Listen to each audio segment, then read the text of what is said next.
జై శ్రీరామ్.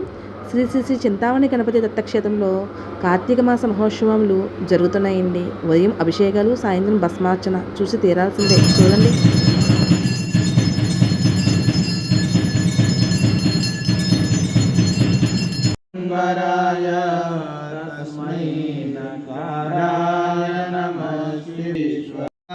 ओम समसानवासिने नमः। ओम भगवते नमः। ओम खचाराय नमः। ओम गोचराय नमः। ओम अर्दनाय नमः। ओम अभिवद्याय नमः। ओम ओम प्रभवे नमः। भीमाय नमः। ओम प्रवराय नमः। ओम वरदाय नमः।